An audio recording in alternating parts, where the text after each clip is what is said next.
স্বামীরা কি করে খুশি করতে হয় সেটা তো জানাসই না। আমার কাছে শোন কিভাবে স্বামীরা খুশি করতে হবে। আমি তোরা যে কটা কথা কম ওই কথাগুলো যদি মাইনে চলতে পারস, তোর উপরে খালি খুশি না, সারা জীবন তোর লেগে পাগল হয়ে থাকবো। ক বন্ধু ক, আমি তো সব কটা কথা মানবো। আমি আমার জামাইয়ের নিয়ে খুব কষ্টে আছি, অশান্তির মধ্যে আছি। মনোযোগ দিয়ে সব কটা কথা শোন। তোর স্বামী সকালে ঘুমোতে ওঠার আগে তুই উঠবি, ঘুমোতে উইটা ফ্রেশ ট্রেশ হইয়া হালকা একটু সাজুগুজু করে শরীরের মধ্যে ভালো একটা সেন্ট মেরে ওর অপেক্ষায় বসে থাকবে। ও ঘুমোতে ওড়া মাত্রই তুই তার সামনে যাবি, তোরা দেখে তোর মনটা ভালো হয়ে যা। আর ও যখন ঘুম ভাঙার পরে তাকাইবো হালকা হালকা, তখন তুই ওর দিকে তাকায় তাকে হালকা হালকা মুচকে হাসি দিবি, ঠিক আছে? এটা হলো এক নাম্বার। আর দুই নাম্বার হচ্ছে তুই আগে খেয়াল করবি কিভাবে তার ঘুম ভাঙাইলে সে খুশি হয়। আগে খেয়াল করবি, পরে প্রতিদিন তার এইভাবে ঘুম থেকে উড়াইবি, ঠিক আছে? বুঝছস? তাহলে দেখবি তোর প্রতি সে খুব খুশি থাকবো। তারপর সে কখন অফিস থেকে আসে সেটা তো জানোসই, সেই সময় কি করবে, আবার একটু হালকা সাজুগুজু করে বসে থাকবে। আর ও আইসা কলিং বেল ছাপা মাত্রই দরজা খুলে দিবে। আরেকটা জিনিস খেয়াল করবি, দরজাটা ফাঁক করবে আর আস্তে আস্তে হালকা একটু মুচকে হাসি দিবে, যেহেতু সে সারাদিন অনেক কষ্ট করে আইসে, পরিশ্রম করে আইসে। তোর হাসিটা দেখলে ওর কলজাটা মনটা ঠান্ডা হয়ে যাবে। আরেকটা কাজ করবি, তুই যখনই কথা বলস তার সাথে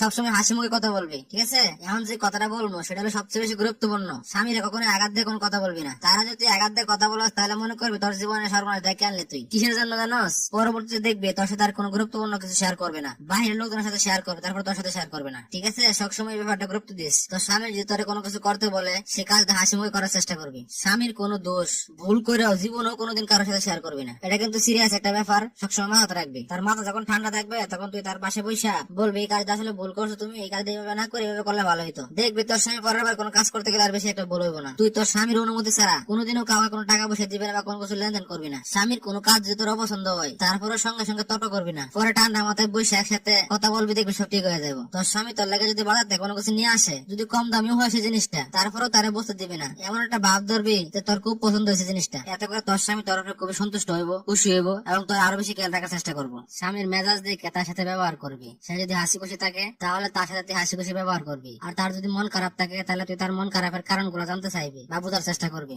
ভুলে ওই কাজ করবি না যে সে কষ্টে আছে, তুই এমন ভাব ধরে রয়েছ যে তার কষ্টের কোনো মূল্য হয় না তোর কাছে নাই, তাহলে তোর স্বামী কষ্ট পাইবো। এই ব্যাপারটা অবশ্যই খেয়াল রাখবি। আরেকটা জিনিস তুই খেয়াল করবি, মেয়ে মানুষরা কিন্তু টাকা পয়সার প্রতি অধিক পরিমাণ লোভ থাকে। তুই কখনো টাকা পয়সার প্রতি এত লোভ করবি না, আর তোর তো এত লোভ করার দরকারও নাই। তোরা মেয়েরা বিয়ের আগে বাপ মার কাছে থাকস, তারা দায়িত্ব নেয়, আর বিয়ের পরে স্বামীরা দায়িত্ব নেয়। তুই যদি তোর জামাইরা ভালো রাখতে পারস তাহলে তোর টাকা পয়সা লাগে কোনো চিন্তা করা লাগবে না, সব পাইবি। আর তোর জামাই যদি তোর কোনো সময় টাকা পয়সা দেয় সেই টাকা 100% সব দেওয়ার চেষ্টা করবে তার কাছে আবার, তাহলে দেখবি যে তোর চরম বিশ্বাস করবে, সব দায়িত্ব ধরে দিবে আর সবসময় টাকা পয়সা তোর কাছে রাখা লাগিয়ে দিবে। এখন যে কথাটা বলবো সেটা খুবই গুরুত্বপূর্ণ। তুই যেমন তোর বাপ মারে ভালোবাসিস, তোর জামাইয়ের বাপ মারে তেমন ভালোবাসবে। একটা জিনিস খেয়াল রাখবে, বলেও তোর শ্বশুর শাশুড়ির দোষ তোর স্বামীর কাছে কখনোই বলবি না। এমন একটা ভাব ধরে থাকবে সেজন্য বুঝতে পারে তার থেকে তার মা বাপরে তুই বেশি ভালোবাসিস। তাহলে দেখবি তোর জামাই তোর পায়ের নিচে পড়ে থাকবো। তোর স্বামী যদি তোর বাপ মার টাকা পয়সা দেয় এত করে তুই মন খারাপ করবি না, আর খুশি হইবি। তাহলে দেখবি যে তোর স্বামী তোর উপরে আরো বেশি খুশি হইব। যেগুলা কথা বলছি এগুলা মানার পরে যত